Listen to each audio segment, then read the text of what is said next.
প্রথমে তো আমি আমাদের রাজ্যিক নেতৃত্ব, আমাদের মাননীয় মুখ্যমন্ত্রী হিমন্ত বিশ্ব শর্মা মহাশয়কে অসংখ্য ধন্যবাদ জানাতে চাই।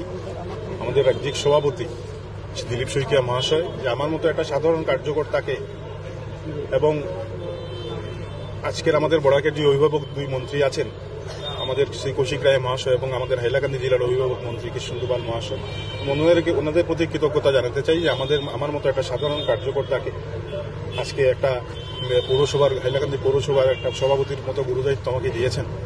আশা করি ওনাদের নেতৃত্বে এবং হাইলাকান্দির জনসাধারণের আশীর্বাদে অপেক্ষা, ধরুন পার্টির তো একটা দলের একটা সিস্টেম আছে, আর আমরা দলের কার্যকর্তা, দল করে আসছি, দলের যেটা নির্দেশ মেনেই আমরা চলবো।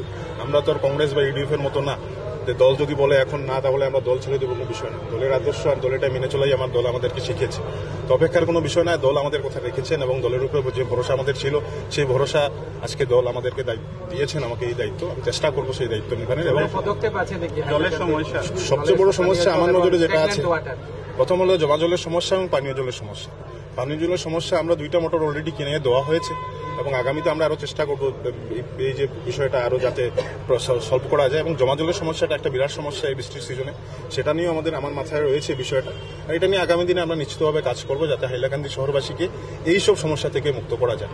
সমস্যাটা দেখেছি সমন্বয় নেই, এপিডিসিএল জলের সমস্যাটা হচ্ছে এপিডিসিএল পৌরসভা এবং পিএইচই সমন্বয় নেই, এখনো বর্তমান 3 দিন জল নেই হাইলাকান্দি। এইটা একটা বিরাট সমস্যা। এর আগেও আমরা অনেকবার এপিডিসিএল এবং পিএইচির সাথে কথা বলেছিলাম।